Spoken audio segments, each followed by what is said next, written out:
Very good morning my dear student.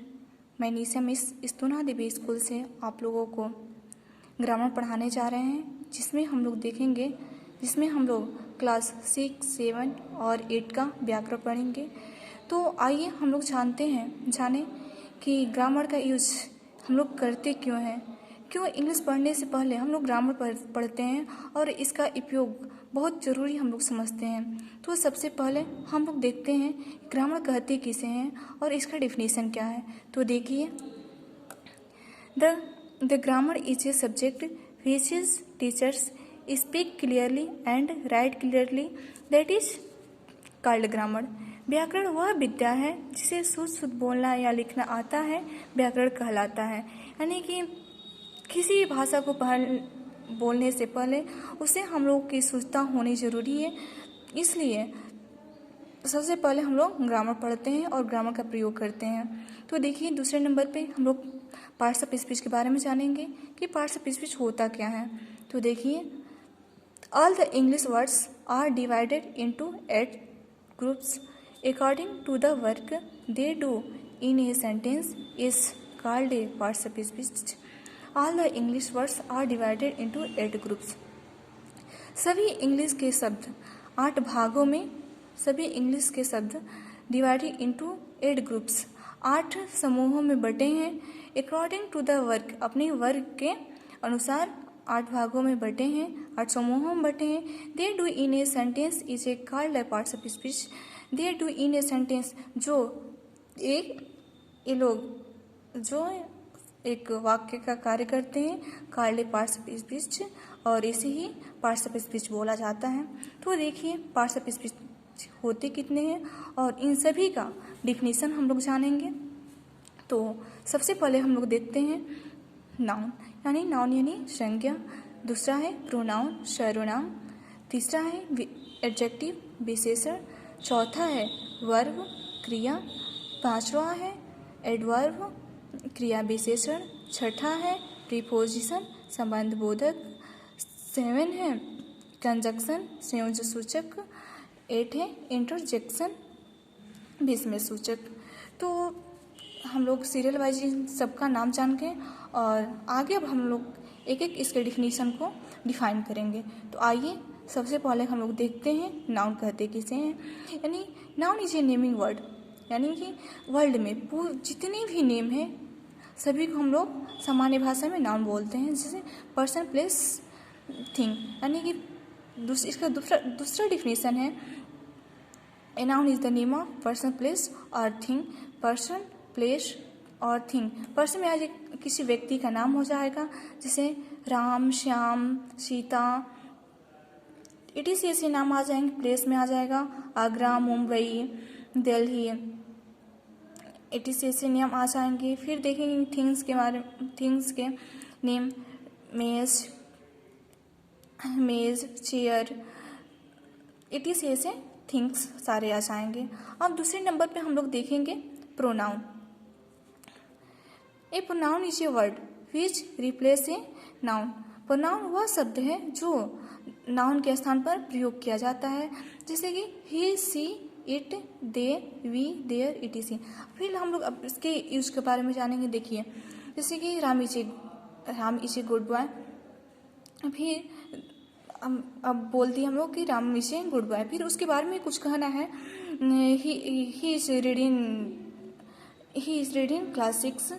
फिर वैसे ही उसके बारे में पढ़ना, आगे कुछ बोलना है तो हम लोग उसका नाम को नहीं लेंगे, उसके स्थान पर उसके से रिलेटेड प्रोनाउन का यूज करेंगे, यानी ही का यूज करेंगे। फिर आप देखते हैं तीसरे नंबर पे एडजेक्टिव। एडजेक्टिव किसे कहते हैं? And adjective is a word which qualify the noun and pronoun. अब देखिए एडजेक्टिव होता क्या है। एडजेक्टिव वह शब्द है जो नाउन और प्रोनाउन की विशेषता को बताता है, जैसे कि red, quick, happy and obnoxious, etc. जैसे बोलते हैं हम लोग कि दिस पेन इज रेड, यह पेन लाल है। यानी कि जो रेड है इसमें इस पेन की क्वालिटी है, यानी कि पेन कैसा है, लाल है। और जो यहाँ पर पेन है, पेन एक थिंग्स है, यानी वस्तु है, और थिंग्स किस में आता है, नाउन में आता है। तो ये किसका विशेषता बता रहा है, नाउन का विशेषता बता रहा है। फिर अब देखते हैं 4th नंबर पे verb. A verb is a doing word that shows an action an event और ए स्टेट, यानी कि वर्ब एक ऐसा वर्ड है जो किसी कार्य का होने की स्थिति को दर्शाता है। जैसे गो, इट, रन, etc। जैसे हम लोग बोलते हैं कि he is going to school, वह स्कूल जा रहा है। यहाँ पे जो गोइंग है यह एक क्रिया है, वर्ब कार्य कर रहा है। फिर बोलते हैं कि ही, जैसे बोलते हैं कि ही इट्स फूड, वह भोजन खाता है। ऐसे ही जो इट है यहाँ पे एक क्रिया को दर्शा रहा है कि वह कर क्या रहा है, एक वह खाना खा रहा है। फिर अब देखते हैं एडवर्ब। एडवर्ब किसे कहते हैं, तो देखिए, an adverb is a part of speech used to describe a verb, adjective, verb, adjective, clause or another adverbs. It simply tells the readers how, when, where। यानी कि एडवर्ब उसे बोलते हैं जो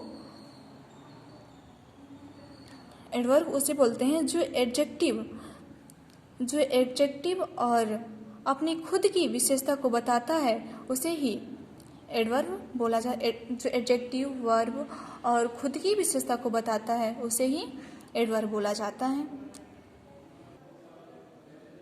अब देखते हैं प्रीपोजिशन।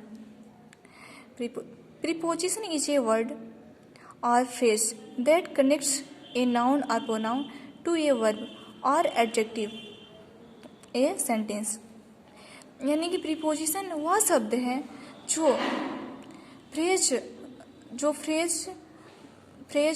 फ्रेज या नाउन या प्रोनाउन को एक दूसरे से कनेक्ट करते हैं, यानी जोड़ता है, उसे ही कंजक्शन बोलते हैं, प्रीपोजिशन बोलते हैं, से विथ, इन, टू, etc। अब देखिए इसका example, I am going with her, यानी कि मैं उसके साथ जा रही हूँ। तो यहाँ पर देखिए, यहाँ पर यदि हम लोग विथ को हटा देते हैं तो इसका अर्थ बिल्कुल निरर्थक हो जाएगा। जैसे देखिए, I am going her, I am going हम जा रहे हैं, हर, यानी कि इससे कोई रिलेशन नहीं व्यक्त हो रहा है। यहीं पे यदि हम टू विथ लगा दे रहे हैं तब इसका रिलेशन स्पष्ट हो जा रहा है, यानी यह वाक्य स्पष्ट रूप से पूर्ण हो जा रहा है। तो देखिए, I am going with her, यहाँ पे विथ लगाने से इस सेंटेंस को स्पष्ट रूप से बोला जा सकता है कि I am going with her, यानी कि मैं उसके साथ जा रही हूँ। अब फिर देखिए conjunction. Conjunction is the joining together of elements and it is a word that connects sentence, phrases और क्लॉजेस। कंजक्शन वह वर्ड है जो फ्रेजेस और क्लॉजेस को एक दूसरे से जोड़ता है, उसे ही कंजक्शन बोला जाता है, संयुक्त सूचक बोला जाता है। अब देखते हैं interjection. An interjection is a word that expresses a strong emotion. It expresses emotion of joy, sorrow, excitement, wonder, surprise, pain, etc। यानी कि इंटरजेक्शन वह वर्ड है जो हमारी फीलिंग को एक्सप्रेस करता है, कि हमारी किसी दुखद घटना या सुखद घटना को इंटरजेक्शन के माध्यम से हम लोग एक्सप्रेस करते हैं। जैसे बोलते हैं कि hurrah, he is on the match. फिर बोलते हैं जैसे कोई मर जाता है, इसके उस समय हम लोग जो एक्सप्रेस को व्यक्त करते हैं उसे ही इंटरजेक्शन बोला जाता है। अब देखिए स्टूडेंट, अब आप लोगों को नाउन से रिलेटेड, यानी कि नाउन का डिफिनीशन तो आप लोगों को बता ही दिए हैं, और उस नाउन का डिफिनीशन आप लोग बता दिए हैं। और फिर अब नाउन कितने प्रकार के होते हैं, प्रोनाउन कितने प्रकार के, वर्ब कितने प्रकार के होते हैं, एडजेक्टिव, यानी सबके टाइप्स को हम अब अगले दिन एक एक टॉपिक को लेंगे और आप लोगों को बढ़िया से समझाएंगे। आज के लिए इतना ही, आगे नेक्स्ट डे।